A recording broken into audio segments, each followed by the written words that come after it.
I want to talk about an aspect of Onyx which I think could maybe be a good update for its future. Let me explain what it is because not too long ago, Onyx, they made a post on X and it said that Onyx V2 is coming soon. And it said that Onyx's, launch basically aims to meet the highest compliance standards under the upcoming US Clarity Act. So when I take a look at something like this, I find it very interesting. Now, how soon exactly will Onyx V2 come out? Who knows because I don't know the exact date.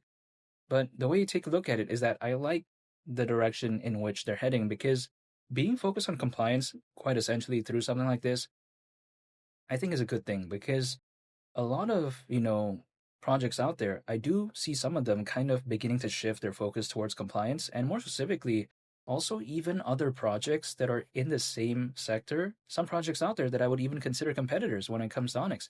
Most notably, we take a look at something like Zebic. Now, Zebic, or should I say this Zebic network and its native token called ZBCN, I am a fan of that. And we have to take a look at what Zebic did. Zebic, they acquired not too long ago something called GateKnox, and through acquiring that, they are basically more focused on compliance, the way you take a look at it. Now, when I take a look at Even, right, the founder of GateKnox, now he's working towards ISO 20022 compliance when it comes to Zebic. So I find that very fascinating overall. And also, we take a look at Zebic not too long ago, you know, more specifically, its cards having somewhat of a partnership when it comes to Algorand. And when it comes to Algorand, we take a look at it, right? It has aspects of ISO 20022. Now, why does that even matter? It's because that is currently being used by many financial institutions out there all around the world for something called inter-organizational data exchange. But long story short, being focused on compliance, I think, is a good thing overall. We're even seeing Zebic, which I think is a pretty close and direct competitor when it comes to Onyx, even being focused on that. So I like the direction in which Onyx is heading. Now, again, how amazing will Onyx V2 be? How will it really impact it overall? Who knows? Only time will tell, but I think it could maybe be considered a good update for the future of Onyx because if let's say that does happen, which hopefully is coming soon, even they do post that on X, right? But I'm just saying, that could be a good morale booster, in my opinion, in terms of like, gaining that type of energy back when it comes to Onyx. Because ever since XCN went down in price, even though arguably I would say Onyx is better fundamentally now when compared to before, because of course they're intending to launch Goliath, in Q1 of next year and it's testnet in Q3 of this year. Goliath's supposedly going to be this layer one blockchain for the world of finance. We'll have to wait and see. Onyx is also planning big things when it comes to the wallet. We'll have to wait and see when it comes to that as well. But again, even despite those, increase in fundamentals, I would say, the energy hasn't been quite the same as before. But it makes sense, right? I mean, the price of XCN went down, so then, of course, the energy might not be the same as before. But then the way you take a look at it is that, again, something like this could be a good, energy booster in a sense when it comes to the vibes and just the overall, sentiment when it comes to Onyx. So I like it overall if, let's say, it ever does happen, which is hopefully soon. Even though nothing I say is financial advice, XCN, I get it, right? Some people like to say, oh, at the price of 25 cents, it's around a 15x from here. It's kind of bad and all this. Well, I mean, Bitcoin going to 300 grand is less than a 3x, so I don't view it as that bad. That's the way you take a look at it.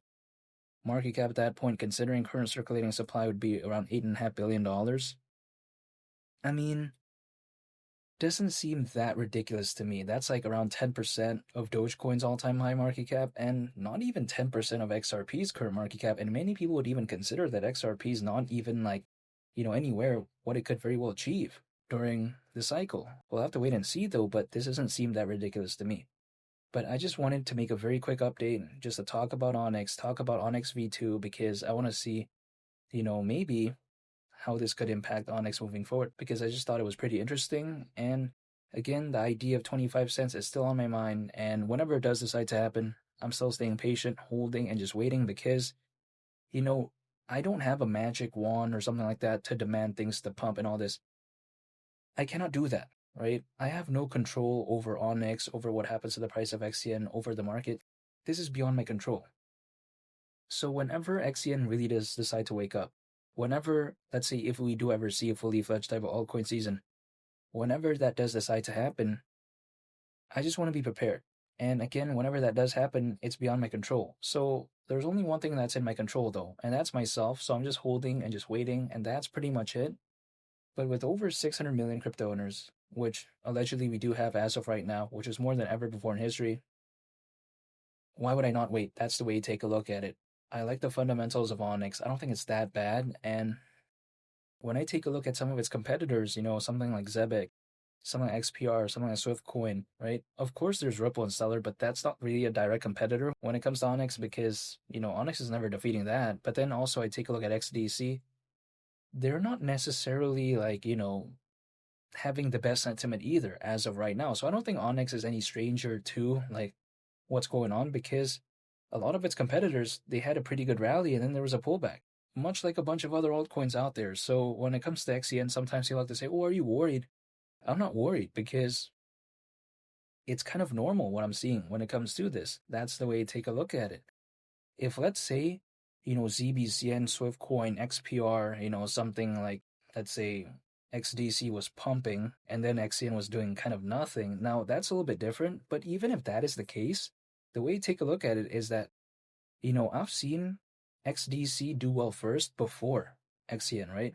I saw something like XCN go down while ZBCN was going up. So even in the same sector, things could kind of, do its thing at a different pace anyway. So I'm not necessarily concerned. Also, on top of that, I've seen what XCN did not too long ago, and that was like without really much bullish factors, in my opinion. I mean, what was the main thing people focused on when it comes to Onyx back then when XCN had that rally? I think a lot of people thought, hey, it's a watered down version of Ripple or Stellar. That was pretty much it. People weren't talking about Goliath. They weren't talking about the wallet. They weren't talking about Onyx V2. You know what I mean?